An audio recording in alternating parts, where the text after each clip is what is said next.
Cristiano Ronaldo and Georgina Rodriguez are two of the most globally visible people alive, and they have been consistently, publicly open about the role Catholic faith plays in how they understand themselves, raise their children, and process the most significant events of their shared life. This is not a private faith maintained behind closed doors. It surfaces in the language they use when speaking about their lives, in Ronaldo's gestures on the pitch, in how both of them spoke about the grief of losing their son in 2022, and in the values they describe as the foundation of the family they are building. The fact that this faith coexists with a lifestyle that would challenge several of the institutions it invokes is precisely what makes it such a genuinely complex and compelling subject.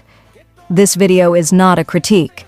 It is an exploration of how faith actually functions in the lives of two real, complicated human beings who happen to be among the most watched people on Earth, and what it reveals about them, their relationship, and how they have chosen to build a life that is simultaneously extraordinary in its circumstances and surprisingly grounded in some of its most fundamental values.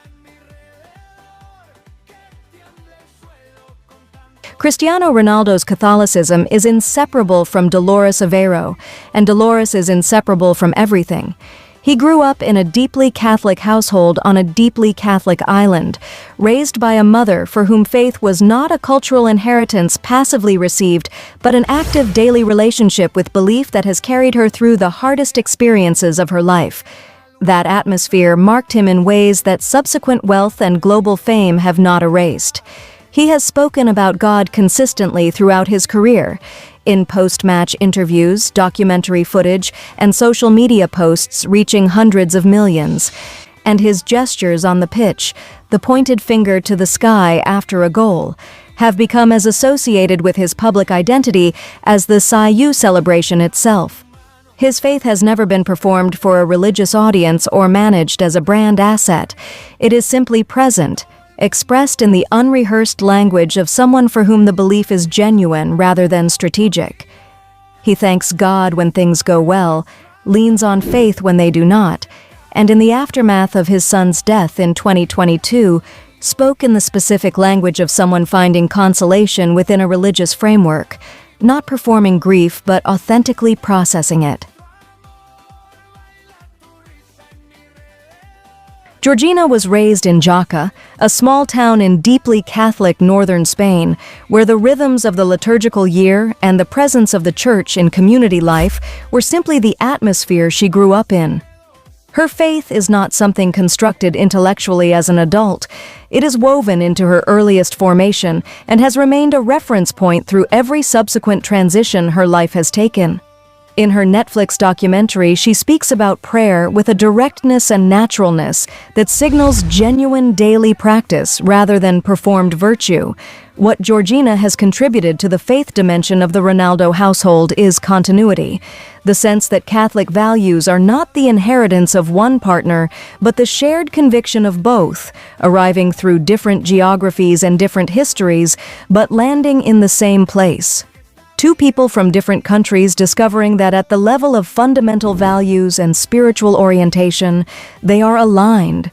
In a relationship always carrying the weight of public scrutiny, that quiet, genuine alignment represents a foundation more solid than almost anything else they could have built on. The most practically significant dimension of their Catholic lifestyle is what it means for how they raise their 5 children. Faith, when genuine rather than nominal, shapes the domestic environment. The values modeled daily, the occasions marked and celebrated, the framework within which children learn to understand themselves and the world. In the Ronaldo household, the Catholic calendar is observed. Christmas and Easter carry religious meaning beyond the celebration. The children have been baptized. Faith is spoken about in the natural, uncontrived way of families for whom it is simply part of the conversation about how to live. The values Catholicism emphasizes, family as the foundational social unit, gratitude as a daily orientation, charity toward others, humility regardless of worldly success, are visible in how the family presents itself publicly and in the candid, unguarded moments that reach the world sideways. Ronaldo's charitable work, substantial and long established, is consistently framed in the language of responsibility and generosity that is entirely consistent with the faith he professes. The faith is real. The values it engenders are real, and the family being raised within that framework is being raised with intention and with love. Any honest examination of their Catholic lifestyle has to acknowledge the tension between certain dimensions of how they live and certain dimensions of the faith they profess. Not as judgment, but as honest observation about the complexity of holding any deeply held belief within the conditions of modern celebrity life. The Church's teaching on marriage and family sits in an interesting relationship with several features of the Ronaldo household: children born via surrogacy, a long-term relationship without a formal marriage ceremony, and the scale of wealth and lifestyle in a tradition that consistently emphasizes the spiritual dangers of material excess. None of this is accusation. Most Catholics in every country navigate their own version of the gap between the full demands of the tradition and the actual conditions of their lives. That navigation is one of the most universal features of what it means to be a practicing Catholic in the 21st century. What matters is that neither Ronaldo nor Georgina has ever positioned their faith as a source of judgment toward others or as a claim of moral superiority. They speak about it as a personal resource and shared orientation, not a standard against which they invite anyone to measure them. That humility, whether instinctive or learned, is itself consistent with the best of the tradition they identify with. And in the context of their global visibility, it is a choice that reflects something genuine about the faith, rather than a performance of it.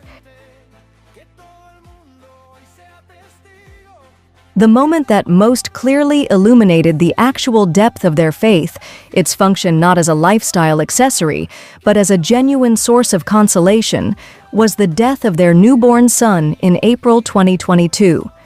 In the statement they released, and in the language both of them used in the weeks that followed, the presence of faith was unmistakable.